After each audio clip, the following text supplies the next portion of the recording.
Hello everyone. Today we start the most interesting chapter in my opinion, but it's just a personal thing, since I've always liked public law. In this chapter 1 we'll explain what kind of political systems are best to rule a nation, and what aren't, but keep in mind that I will not take doability in consideration. That's what we will do in the last chapter. Therefore, I suggest we start.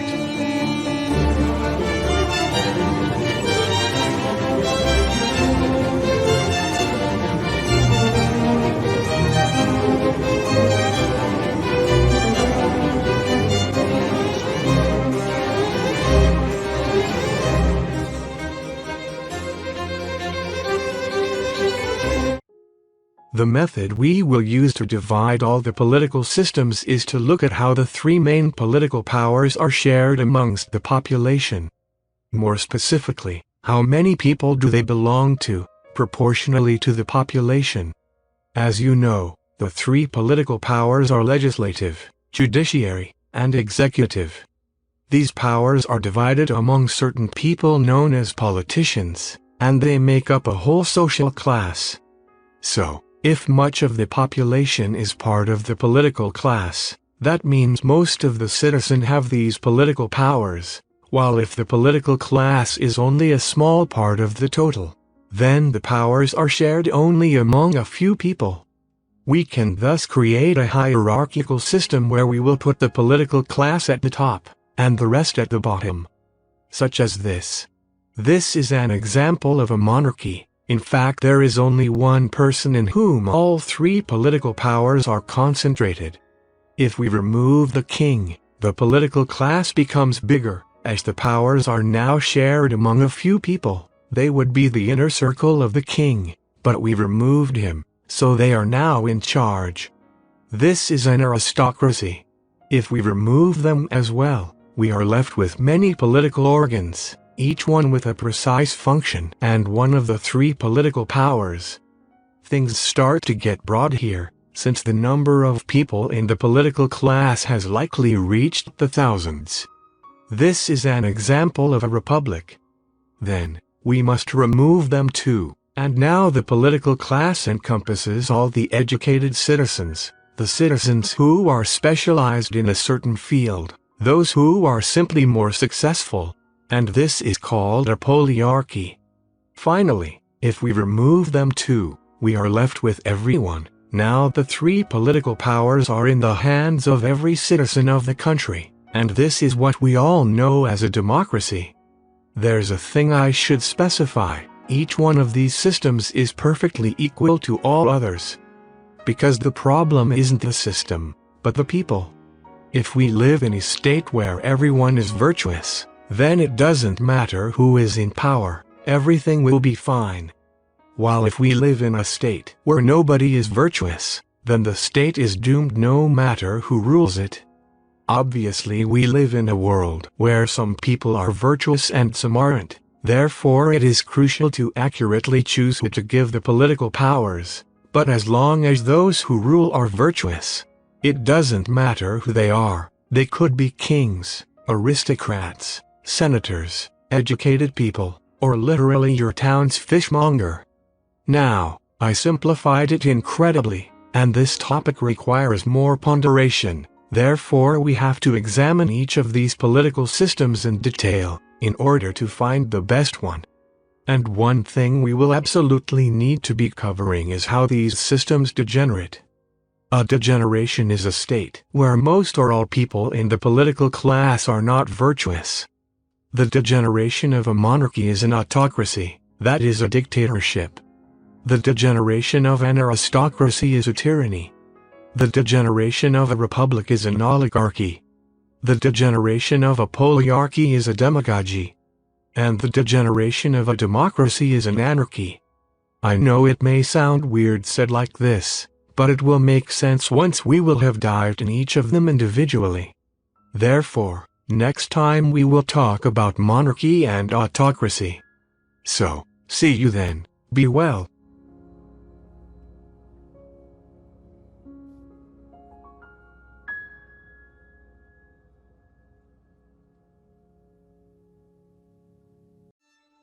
Hello everyone. Here we go talking about monarchy as a good thing, and about autocracy as a bad thing. This will be a long chapter, so buckle up. Let's start then.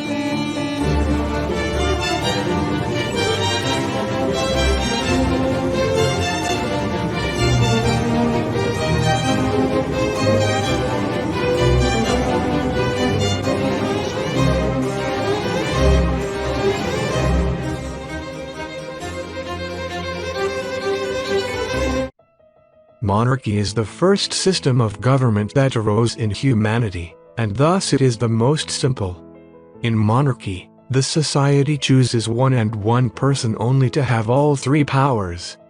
This person, the king, is the one who makes laws, enforces them, and judges whomever doesn't. Everything is put in the hands of the king. But Thomas, how can you talk of monarchy as a good thing when all powers are given to one person? What if that person is evil? The reason is that the king is chosen among the whole population. There is a possibility that the king is evil, sure, but there is also an equal possibility that the king is good.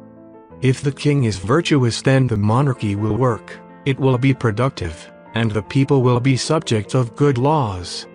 This outcome is wished by everyone, and it can be achieved by a monarchy, given that the king is virtuous. A monarchy can degenerate, however, and its degeneration is an autocracy. Typically, in an autocracy, the king enforces a personality cult over himself. The people must worship him, and he only wants honors for himself. When the king is not virtuous, then the whole system degenerates in an autocracy. An example of a monarchy would be the Israelite kingdom of David, at the beginning, while an example of an autocracy would be the reign of Emperor Honorius. Yes, empires also count as monarchies, because an empire is a form of government where all powers are given to the emperor. The only difference is the name of the monarch, which is often king, but in this case is emperor. There are various kinds of monarchies, but as long as all three powers are in the hands of one person, it is a monarchy. The main difference is between a hereditary monarchy and an elective monarchy. A hereditary monarchy is a form of monarchy where the successor to the king is decided through a lineage of fathers and sons. In a hereditary monarchy, the king's son is the king's successor. On the other hand, in an elective monarchy, the king is chosen between various people and elected by a council at the ruler's death or abdication. It has happened many times in history, though, that a monarchy degenerated, and as a result the people got rid of the monarch in favor of a larger assembly of people. This transition between government forms is often referred to as a revolution, and when a revolution gets rid of the king, we are left with the next form of government, aristocracy. That's what we'll talk about next time. Until then, be well.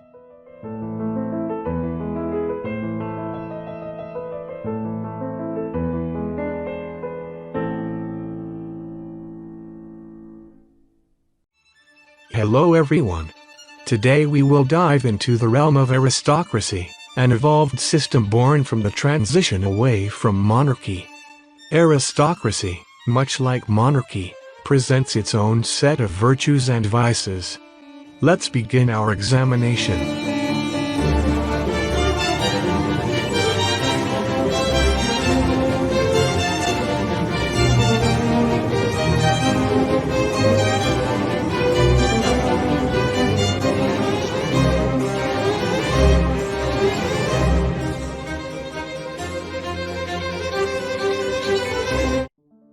Aristocracy often emerges when a monarchy turns into an autocracy, and as a result the government gets rid of the king entirely, though it can also emerge by itself.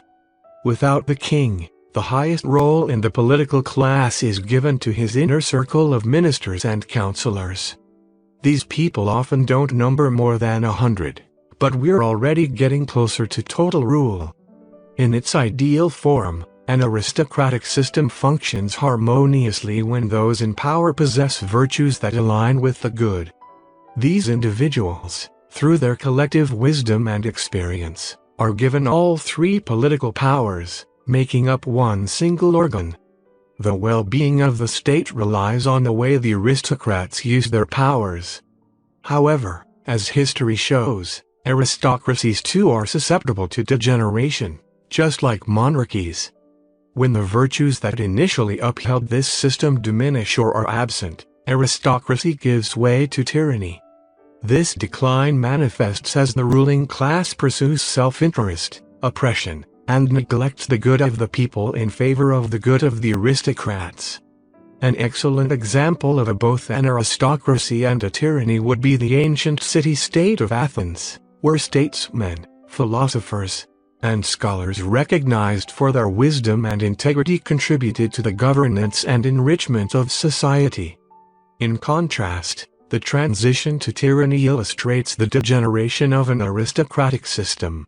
Aristocracy can also be hereditary, but this is much rarer than in monarchy. Generally, in aristocracy, the aristocrats are elected by the people, by a general assembly, or nominated by previous aristocrats. But in some rare cases the son of an aristocrat substitutes the father at his death. There have also been examples of aristocracies where part of the council gets renewed periodically. When an aristocracy degenerates into a tyranny, it can happen that virtuous people revolt against the ruling class and dismantle the aristocratic council, bringing forth a new kind of system, a republic. Republics, which are the most common form of government in the world right now, are what we are going to talk about next time. Until then, be well.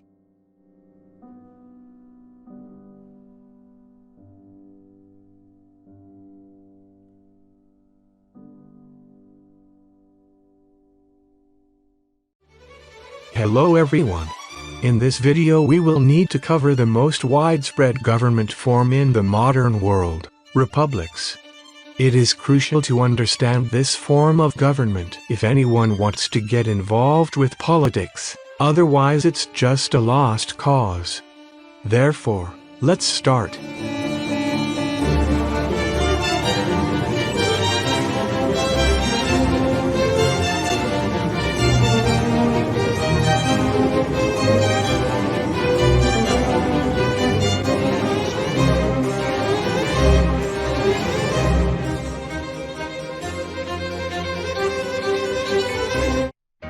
Republics usually evolve from monarchies after revolutions if they are more extreme than aristocratic revolutions.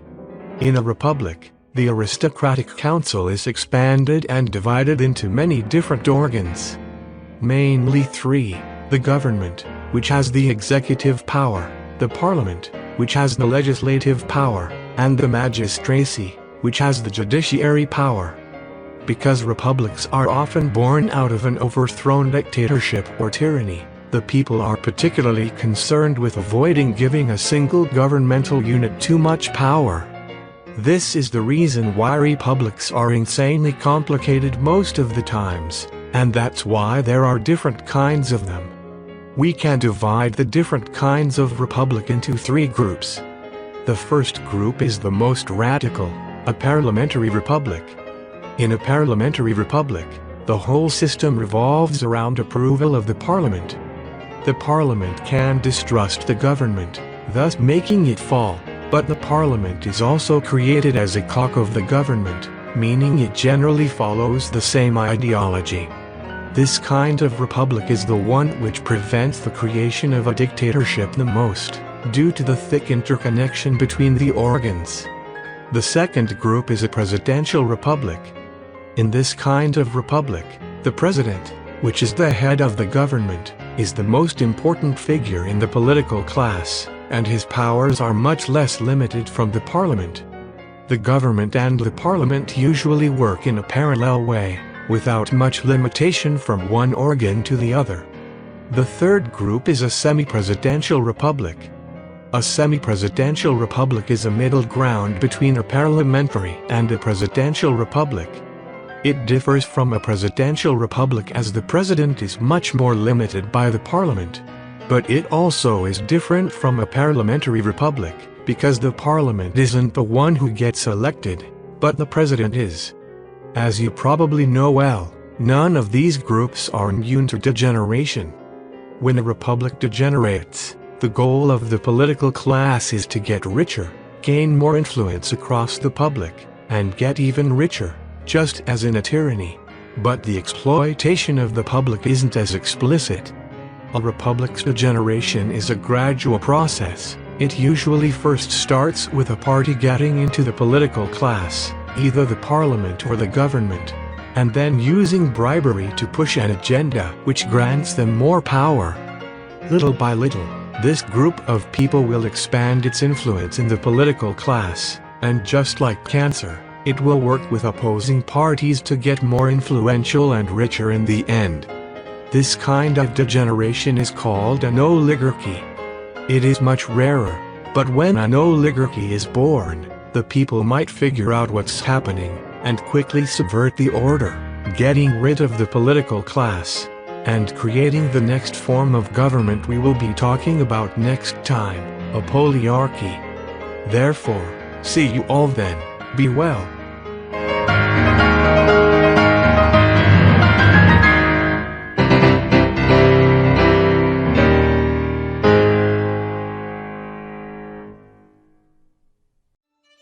Hello everyone. After the Republican form of government, we have to talk about a very peculiar one, which has been just as popular as it has been rare. It is time to talk about a polyarchy.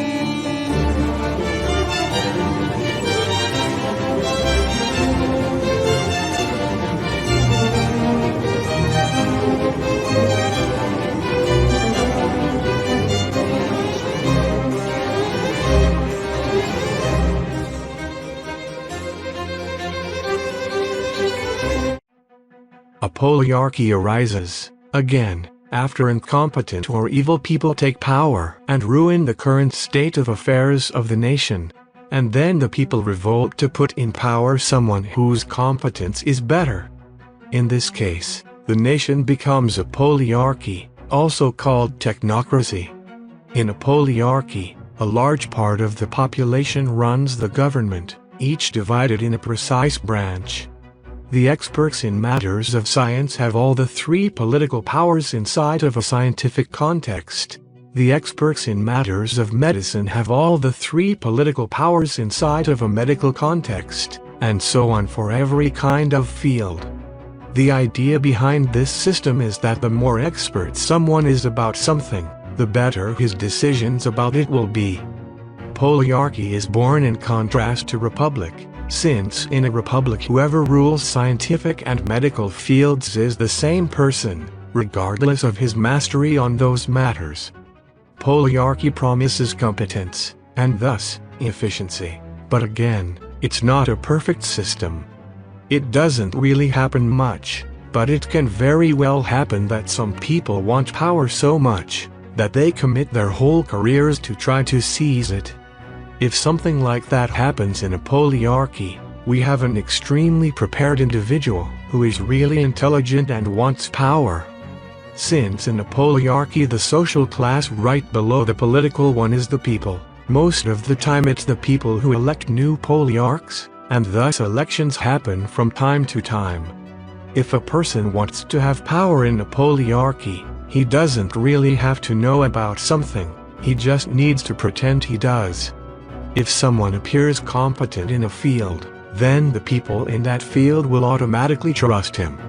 So all that's needed to make polyarchy a dystopia is a group of evil people manipulating the population into thinking they're competent. This form of government is called demagogy, where demagogues try to convince the masses that they're the best choice, and then they ruin everything just like in every other degeneration. We are left with only two classes, the experts and the people. Now if the experts' rule is incompetent and the people revolt again, overthrowing the political class, there remains only themselves to rule, and this is where the rule of the people starts. This is the start of a democracy. See you all next time. Be well.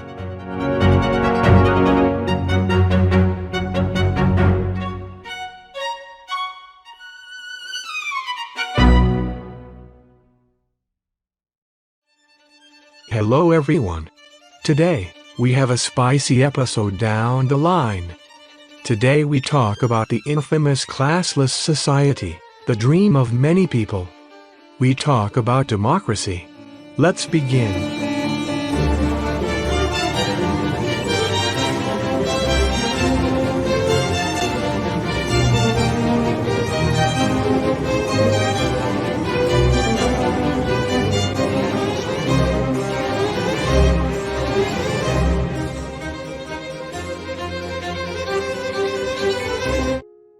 After a polyarchy degenerates in a demagogy, the people feels oppressed, manipulated, betrayed. If it revolts, it will surely want to rule itself.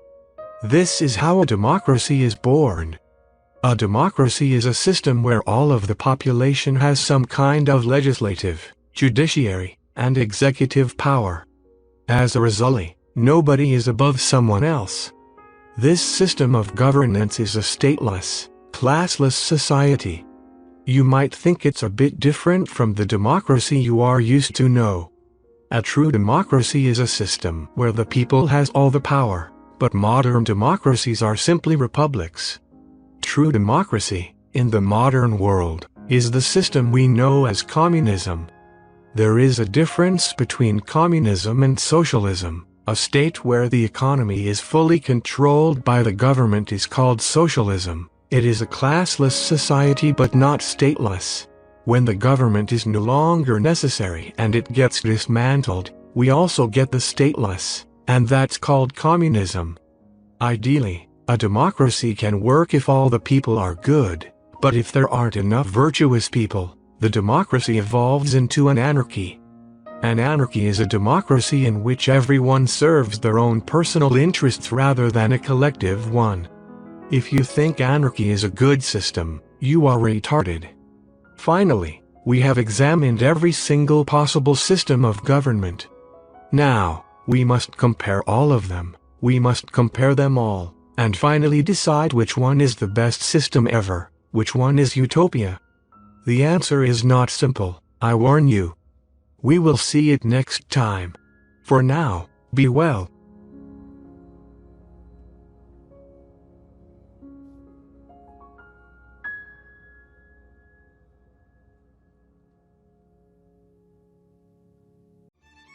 Hello everyone. Finally, today we will determine utopia, the best political system possible. It will be necessary, when we know what it is, to implement it everywhere so that humanity can prosper in the best way. Therefore, let's get into it.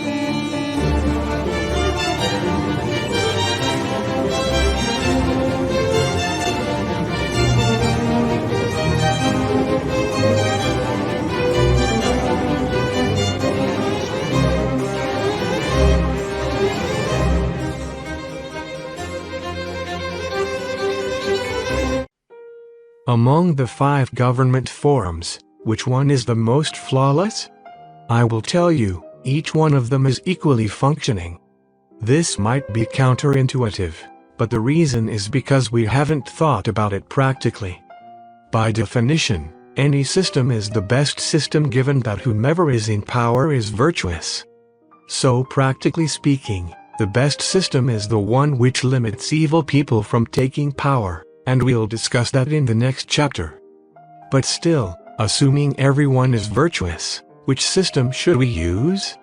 This question is answerable by prioritizing one aspect of each one of the 5. Monarchy has authority, as the monarch can effortlessly enforce his laws, avoiding people from striving further from his orders.